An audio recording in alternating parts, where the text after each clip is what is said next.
नमस्कार। कभी सोचा है हमारे आसपास सब कुछ, गाड़ियों से लेकर ग्रहों तक, हमेशा हरकत में, मोशन में क्यों रहता है?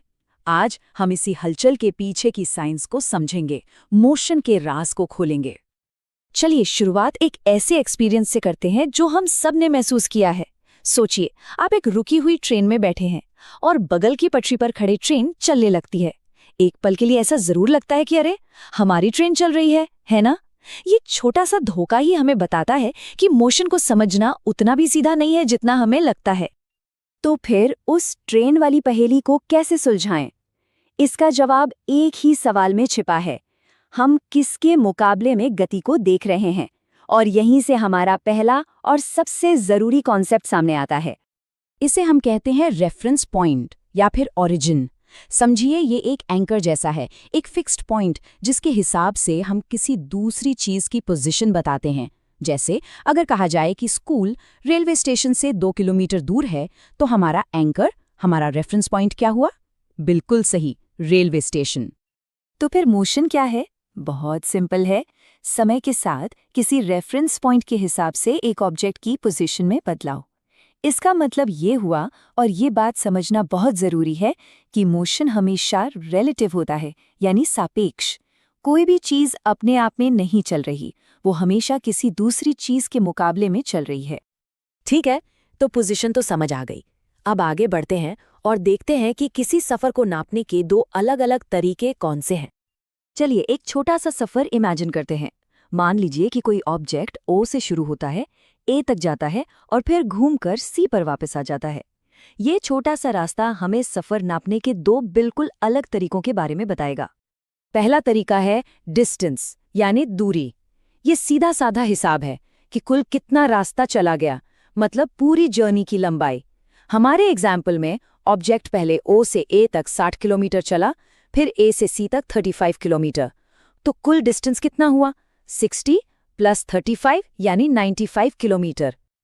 लेकिन दूसरा तरीका है डिस्प्लेसमेंट, यानी विस्थापन। ये स्टार्टिंग और फाइनल पॉइंट के बीच की सबसे छोटी सीधी दूरी है, एकदम शॉर्टकट। हमारे एग्जाम्पल में ऑब्जेक्ट ने ओ से शुरू किया और सी पर आकर रुका। ओ से सी तक की सीधी दूरी तो सिर्फ 25 किलोमीटर है, तो डिस्प्लेसमेंट हुआ 25 किलोमीटर। तो इन दोनों में असली फर्क क्या है? ऐसे सोचिए, डिस्टेंस सिर्फ ये बताता है कि कितना चले, जैसे 95 किलोमीटर्स। इसमें दिशा यानी डायरेक्शन से कोई लेना देना नहीं। साइंस में इसे स्केलर क्वांटिटी कहते हैं। वहीं दूसरी तरफ डिस्प्लेसमेंट ये बताता है कि कितना और किस दिशा में चले, जैसे कि स्टार्टिंग पॉइंट से 25 किलोमीटर आगे। क्योंकि इसमें डायरेक्शन भी शामिल है, इसे वेक्टर क्वांटिटी कहा जाता है। ठीक है, अब हमें ये तो पता चल गया कि कोई चीज कितना चली, पर यह जानना भी तो जरूरी है कि वो कितनी तेज चली। चलिए अब स्पीड और वेलोसिटी को समझते हैं। स्पीड ये हमें बताती है कि कोई ऑब्जेक्ट कितनी तेजी से चल रहा है। इसे कैलकुलेट करने के लिए तय किए गए कुल डिस्टेंस को लिए गए समय से डिवाइड कर देते हैं। यहाँ डिस्टेंस शब्द पर ध्यान देना बहुत जरूरी है। और दूसरी तरफ है वेलोसिटी। ये किसी ऑब्जेक्ट की स्पीड एक खास डायरेक्शन में बताती है, और इसे कैलकुलेट करने के लिए डिस्प्लेसमेंट को समय से डिवाइड किया जाता है। बस यही इन दोनों का सबसे बड़ा फर्क है, वेलोसिटी में डायरेक्शन का होना। अब ये एग्जाम्पल इन दोनों के फर्क को इतना शानदार तरीके से दिखाता है, मजा आ जाएगा। ऊषा 90 मीटर लंबे पूल में एक छोर से दूसरे छोर तक जाती है और फिर वापस आ जाती है। उसने कुल 180 मीटर का डिस्टेंस तय किया, तो उसकी एवरेज स्पीड हुई 3 मीटर प्रति सेकंड। लेकिन उसकी एवरेज वेलोसिटी क्या थी? आप यकीन नहीं करेंगे, 0। जी हाँ, 0। ऐसा कैसे हुआ? अरे क्योंकि वो जहां से शुरू हुई थी ठीक वहीं पर वापस आ गई, तो उसका कुल डिस्प्लेसमेंट तो 0 हुआ ना, इसलिए उसकी एवरेज वेलोसिटी भी 0 है ना? कमाल की बात। लेकिन असल दुनिया में चीजें हमेशा एक ही रफ्तार से तो नहीं चलती। उनकी स्पीड, उनकी वेलोसिटी बदलती रहती है। तो जब ऐसा होता है, उसे क्या कहते हैं? इसी बदलाव को हम कहते हैं एक्सेलरेशन, यानी त्वरण। सीधी भाषा में ये वेलोसिटी के बदलने की रफ्तार है, चाहे स्पीड बदले, डायरेक्शन बदले या दोनों। और इसे हम मीटर पर सेकंड स्क्वायर्ड में नापते हैं, जो हमें बताता है कि हर सेकंड वेलोसिटी कितना बदल रही है। अगर एक्सेलरेशन पॉजिटिव है तो इसका सीधा सा मतलब है कि ऑब्जेक्ट की गति उसी दिशा में बढ़ रही है जिसमें वो चल रहा है, मतलब वो और तेज होता जा रहा है। और अगर एक्सेलरेशन नेगेटिव है तो? बिल्कुल सही। इसका मतलब है कि ऑब्जेक्ट की वेलोसिटी घट रही है। इसे डिसेलरेशन भी कहते हैं। जैसे जब हम गाड़ी में ब्रेक लगाते हैं तो नेगेटिव एक्सेलरेशन ही तो होता है।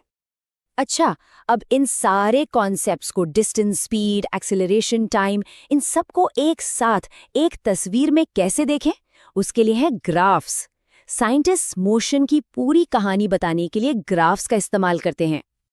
ये दो डिस्टेंस टाइम ग्राफ दो अलग-अलग सफर की कहानियां सुना रहे हैं। देखिए, बाईं ओर की ये सीधी रेखा एक बिल्कुल स्मूथ सफर की कहानी है, यूनिफॉर्म मोशन, जहां ऑब्जेक्ट बराबर समय में बराबर दूरी तय कर रहा है। लेकिन दाईं ओर की एक घुमावदार रेखा एक ज्यादा मजेदार सफर दिखा रही है, नॉन यूनिफॉर्म मोशन, जहां स्पीड लगातार बदल रही है। तो हमने मोशन के बेसिक बिल्डिंग ब्लॉक्स को समझ लिया है, पर आखिर में एक सवाल पर सोचते हैं। अगर हर मोशन एक रेफरेंस पॉइंट पर ही निर्भर करता है, तो क्या इस पूरे यूनिवर्स में कोई भी चीज सच में एट रेस्ट यानी रुकी हुई है, या फिर सब कुछ किसी न किसी के मुकाबले चल ही रहा है? इस पर सोचिएगा जरूर।